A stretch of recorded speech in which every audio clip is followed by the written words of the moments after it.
Yeah, that's actually pretty tight.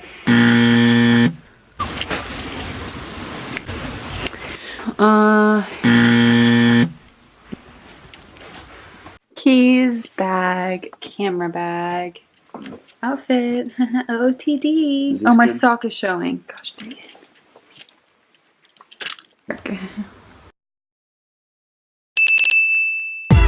Can you fix your collar? How? It looks weird. Should I put this belt on? No, don't do that.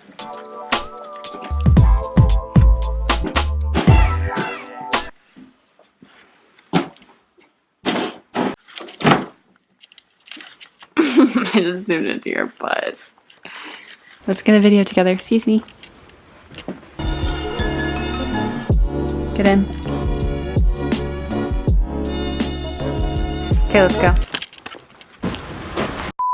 I used to use VSco on all my pictures, and like that was the only app I used, but I found this other one that works really well. It's free and it has some of the features that Lightroom has, which is $20, and that's super expensive if you're not making money on your photography. So I thought I would just make a video about it, like the best apps, free editing apps / how I edit my pictures. This app is by Google, so I know it's on the App Store because that's what I use, but I'm pretty sure it's on the Google Play Store. Like that would make sense. And then as far as like Android phones and stuff like that, I don't really know, but I know it's on the iPhone. I picked my 4, not necessarily my favorite pictures, but just the ones that really show off like the app's features well, and that I liked the before and after, like the difference and that kind of thing. So I'll just be showing you how I edit those pictures, and I thought I would explain like my thought process behind editing, because if you you can't just take these numbers and use them on your pictures. It's not going to turn out the same because every picture is different. Like you might as well just use any preset, and it's just, that's not really a good concept. So the thought process behind editing is what helps like make your pictures better, not necessarily the numbers and like exactly how someone edited, because it's not going to work for every picture. I use the same kind of general concept, but I edit every picture differently. So I'll just be going through the features and just how I edit my pictures. Some of the features on this app are really stupid, honestly, but some of them are really good. So yeah, let's get started. Make sure to subscribe and like and comment, things like that, if that's what you want to do.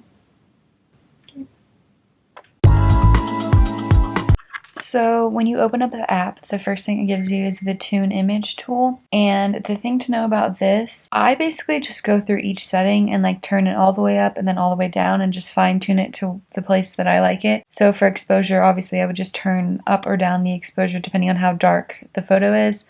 Saturation, I like a more saturated photo, but I don't like it oversaturated, so I just kind of find somewhere in there.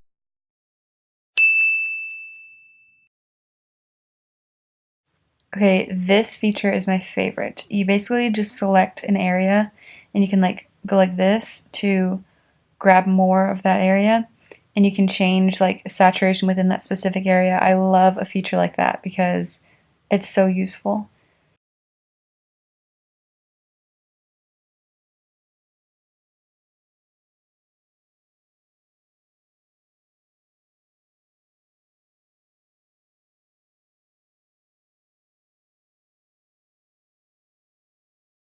And then another thing is sometimes I'll go through filters and I'll like the way it looks on the background, but it doesn't look good over me or whatever I'm taking a picture of. So with this, I just figured this out recently. I've only been using this app for like not very long at all, but you can go, and I show you how to do it, like where to click and stuff, and just select the background, so you can put the filter on just the background, which is so awesome. Or if it looks good on your skin but not your hair, or like whatever. So good feature, I love it.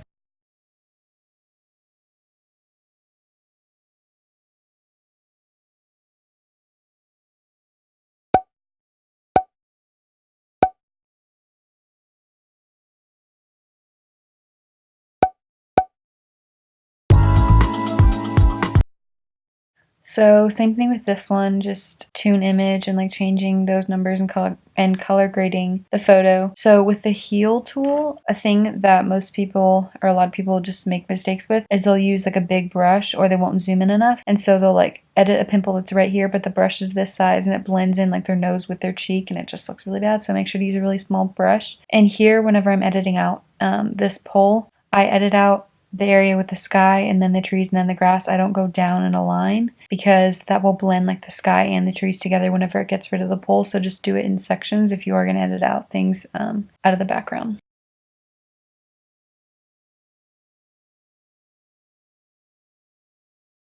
And I edited out kind of like the cars in the background. It was bothering me. Most people don't like pay that much attention to detail, but I don't know. It was annoying me, so I edited it out. And his undies were showing, so I had to edit that out. And I just color over his skin, so I don't blend like all of the shirt together, because then that'll mess up the shirt pattern that's already there.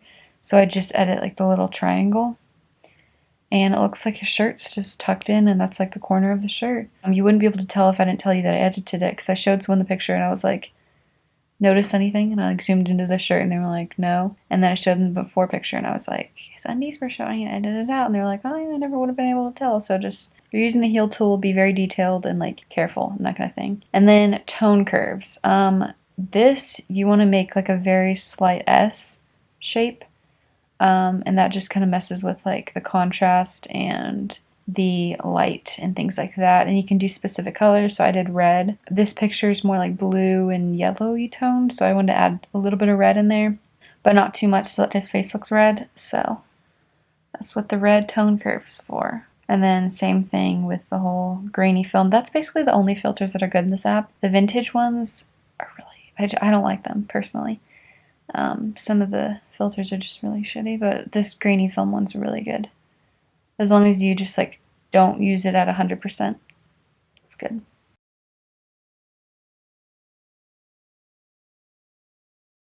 And then I like the brush tool also, because you can, if someone's face is shadowy, we didn't really go and take these pictures at the right time, so the lighting wasn't perfect, but I can add some light to his face and it looks, here's a before and after, it looks so much better. You can see his face. It's not like complete shadow, so it's really nice.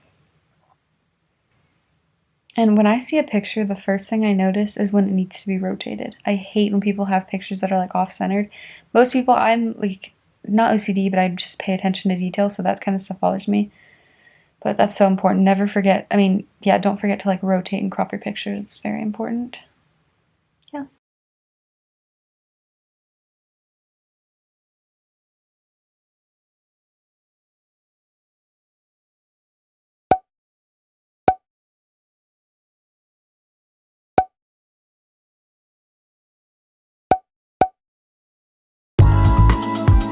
So picture number 3, same stuff. Yeah, it's really fun to watch.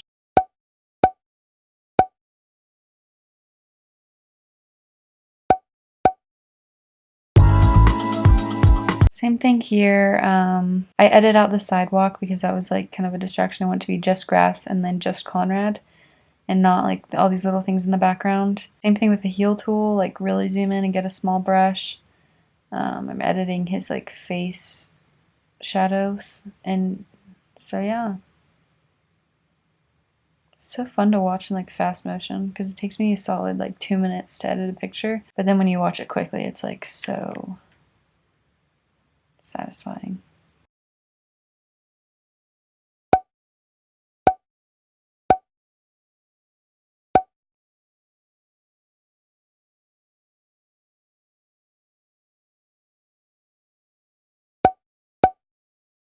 Thanks for watching. I hope this video helped you in some way. I hope you learned something and found it useful. Subscribe if you want to, comment questions or like video requests or that kind of thing. I have like 2 subscribers, so I can answer any questions. So yeah, thanks for watching.